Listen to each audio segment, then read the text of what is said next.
ದೇವಾಲಯ ಬಾಕಿ ಇದೆ. ಯಾವ ದೇವಾಲಯ? ಅದು ಶ್ರೀ ಕೋಡಿ ರಾಮೇಶ್ವರ ಸ್ವಾಮಿ ದೇವಾಲಯ ಅಂತ ಅಂದ್ಬಿಟ್ಟು.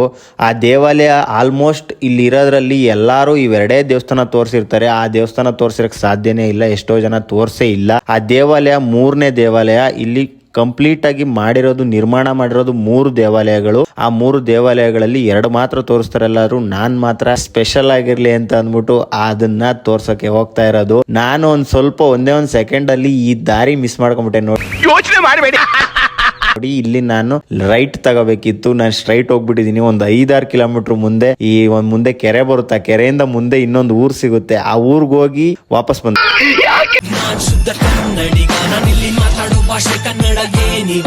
ನಮಸ್ಕಾರ ಗುರು ವರ್ಯರೇ, ಎಲ್ರು ಹೇಗಿದ್ದೀರಾ? ನಾನು ಕಳೆದ ವಿಡಿಯೋದಲ್ಲಿ ಆಲ್ರೆಡಿ ತೋರಿಸಿದೀನಿ ನಾನು ಎಲ್ಲಿಗೆ ಹೋಗ್ತಾ ಇದ್ದೀನಿ ಅಂತ ಅಂದ್ಬಿಟ್ಟು. ಆ ದೇವಾಲಯನೇ ತೋರ್ಸಕ್ ಹೋಗ್ತಾ ಇರೋದು. ಈಗ ನೋಡಿ ಎಷ್ಟು ಅದ್ಭುತವಾಗಿ ಕಾಣಿಸ್ತಾ ಇದೆ, ಎಷ್ಟು ಸುಂದರವಾಗಿದೆ. ಜಾಗಗಳನ್ನ ನೋಡ್ತಾ ಇರ್ಬೇಕು. ಈ ತರ ಸುಂದರವಾದ ಜಾಗಗಳನ್ನ ನೋಡ್ತಾ ಇದ್ರೆ ಖುಷಿ. ನೋಡಿ, ಆ ಕಡೆ ಈ ಕಡೆ ಹೊಲಗಳು, ಮಳೆ ಬಂದಿರೋದ್ರಿಂದ ಸ್ವಲ್ಪ ಗಾಳಿಗೆ ಆ ಕಡೆ ಈ ಕಡೆ ಹೋಗ್ಬಿಟ್ಟಿದೆ ರಾಗಿ ಪೈರುಗಳು.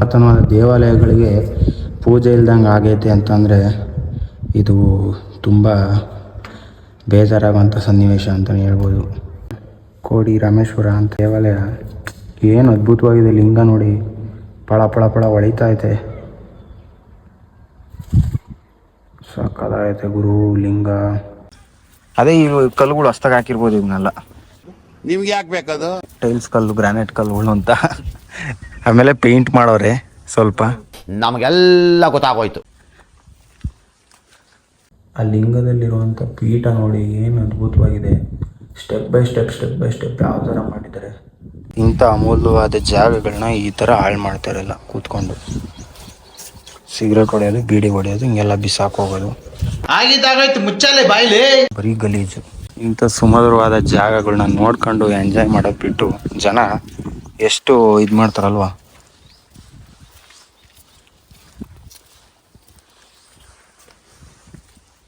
ಅದ್ಭುತವಾದ ದೇವಾಲಯಗಳನ್ನ ನೀವು ನೋಡಬೇಕು. ನಾನು ತೋರಿಸ್ತಾ ಇರ್ತೀನಿ. ಈ ದೇವಾಲಯ ಎಲ್ಲಿ ಬರುತ್ತೆ ಅಂತಂದರೆ ಕೈದಾಳ ತುಮಕೂರು ಡಿಸ್ಟಿಕಲ್ಲೇ ಬರುವಂಥದ್ದು. ತುಮಕೂರಿಂದ ಒಂದು 10 ಕಿಲೋಮೀಟ್ರ್ ಒಳಗೆ ಇದೆ. ಇದು ಕೂಡ ತುಂಬ ಅದ್ಭುತವಾಗಿದೆ ಜಾಗ ಕೂಡ. ಹೊಯ್ಸಳರ ಕಾಲದ ದೇವಾಲಯಗಳು ಮತ್ತು ಇದು ಮತ್ತೆ ಇನ್ನೊಂದು ತೋರಿಸ್ತೀನಲ್ಲ ಆ ದೇವಾಲಯ ಕೂಡ. ಇದು ಆಲ್ಮೋಸ್ಟ್ ಯಾರೂ ಬರೋಲ್ಲ ಜಾಸ್ತಿ, ಅದಕ್ಕೆಲ್ಲರೂ ಬಂದು ಹೋಗ್ತಾರೆ. ಈ ದೇವಸ್ಥಾನ ಪೀಸ್ ಮೈಂಡಲ್ಲಿದೆ. ಅದೆಲ್ಲ ಸಿಟಿ ಒಳಗಿರೋದ್ರೆ, ಹಳ್ಳಿ ಒಳಗಿರೋದ್ರಿಂದ ಸ್ವಲ್ಪ ಇದ್ರ ಥರ ಕಾಣುತ್ತೆ. ಇದು ಮಾತ್ರ ಅದ್ಭುತವಾಗಿದೆ. ಕೋಡಿ ರಾಮೇಶ್ವರ ಅಂತ ಅಂದ್ಬಿಟ್ಟು ದೇವಾಲಯದ ಹೆಸರು. ಆ ಕಡೆ ಇರೋದು ಗೌರಿಶಂಕರ ಸ್ವಾಮೀಜಿ ಅವರ ದೇವಾಲಯ ಕೂಡ ಪಕ್ಕದಲ್ಲೇ ಇದೆ. ಈ ರಾಮೇಶ್ವರ ದೇವಾಲಯದ ಪಕ್ಕದಲ್ಲಿ ಇರುವಂತಹ 2 ದೇವಾಲಯಗಳು ಕೂಡ ಅದ್ಭುತವಾಗಿದೆ. ಬಂದು ನೋಡೋರಿಗೆ ತುಂಬ ಚೆನ್ನಾಗಿರುತ್ತೆ. ಬಂದು ನೋಡೋರು ನೋಡ್ಕೊಂಡು ಹೋಗ್ಬೋದು. ದೇವಾಲಯದ ಜೀರ್ಣೋದ್ಧಾರ ಆಗಿದ್ದು 2016ರಲ್ಲಿ.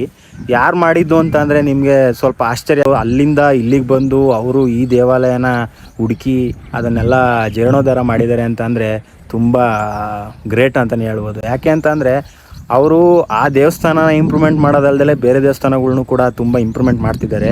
ಯಾವ್ಯಾವುದು ಅಂದರೆ ಈಗ ನಮ್ಮೂರಿಗೆ ಬರೋಕ್ಕೆ ಏನಿಲ್ಲ ಅಂದರೂ ಒಂದು 300 ಕಿಲೋಮೀಟ್ರ್ ಹತ್ರ ಆಗುತ್ತೆ. ಈ ಊರಿಗೆ ಈ ಪ್ಲೇಸಿಗೆ ಬರೋಕ್ಕೆ 300 ಕಿಲೋಮೀಟ್ರು.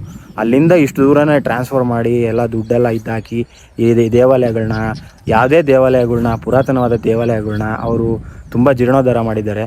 ಅದರಲ್ಲಿ ಇದು ಒಂದು ಅಂತ ಅಂದ್ಬಿಟ್ಟು ಹೇಳಕ್ಕೆ ಇಷ್ಟಪಡ್ತೀನಿ. ಶ್ರೀ ಮಂಜುನಾಥ ಸ್ವಾಮಿ ದೇವಾಲಯ. ಶ್ರೀ ವೀರೇಂದ್ರ ಹೆಗ್ಡೆ ಅವರು 23 ಲಕ್ಷನ ಇದಕ್ಕೆ ಡೊನೇಟ್ ಮಾಡಿದ್ದಾರೆ. ಏನಕ್ಕೆ ಅಂದರೆ ಜೀರ್ಣೋದ್ಧಾರ ಆಗಲಿ ಅಂತ ಅಂದ್ಬಿಟ್ಟು. 23 ಲಕ್ಷಕ್ಕೆ ಸ್ವಲ್ಪ ವರ್ತಿಲ್ಲ, ಆದರೂ ಪರವಾಗಿಲ್ಲ ಮಾಡಿದ್ದಾರೆ. ಇರೋದ್ರಲ್ಲಿ ಬೆಸ್ಟ್ ಅಂತಲೇ ಹೇಳ್ಬೋದು. ಸಂಜೆ ಹೊತ್ತು ಬಂದರೆ ಒಳ್ಳೆ ವ್ಯೂ ಇರುತ್ತೆ, ಬೆಳಗ್ಗೆ ಹೊತ್ತು ಬಂದ್ರೂ ಒಳ್ಳೆ ವ್ಯೂ ಇರುತ್ತೆ, ನೋಡ್ಕೊಂಡು ಹೋಗ್ಬೋದು. ಬರೋರು ಮೈದಾಳಕ್ಕೆ ಬಂದರೆ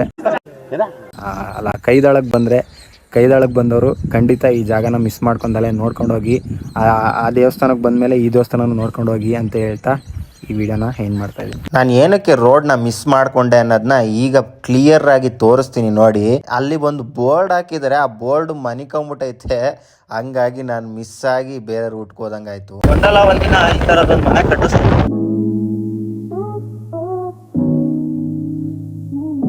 ಶುದ್ಧ ಕನ್ನಡಿಗ, ನಾನಿಲ್ಲಿ ಮಾತಾಡೋ ಭಾಷೆ ಕನ್ನಡ ಏನಿವಾಗ.